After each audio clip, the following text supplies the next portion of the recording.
महाराष्ट्राचे उपमुख्यमंत्री आदरणीय अजितदादा पवार यांना आपल्यातून जाऊन आज 1 महिना झाला। नियमाप्रमाणे 30 दिवसामध्ये DGCAकडनं पहिला प्राथमिक अहवाल येणं अपेक्षित होतं, परंतु तो आलेला नाही।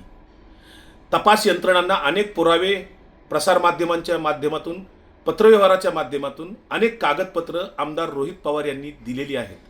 आमदार रोहित पवार त्याच्यासाठी आग्रही आहेत, अनेक लोक आग्रही आहेत। महाराष्ट्रातला प्रत्येक माणूस प्रश्न विचारतोय अजितदादांच्या घातपाताच्या संदर्भात, पण या घातपाताच्या संदर्भाने तपास सुरू नाहीये।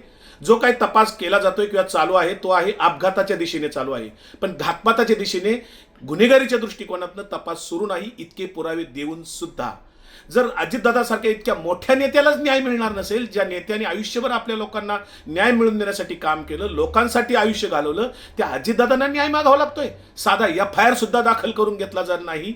याच्यासारखी निंदनीय आणि संतापजनक दुसरी कुठली गोष्ट असू शकत नाही।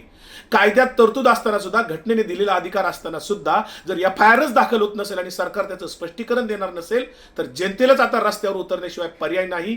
1 महिना झाला अजितदादांना आपण न्याय मागतोय, स्पष्टीकरण मिळत नाही। आता रस्त्यावर उतरण्याशिवाय पर्याय उरत नाही।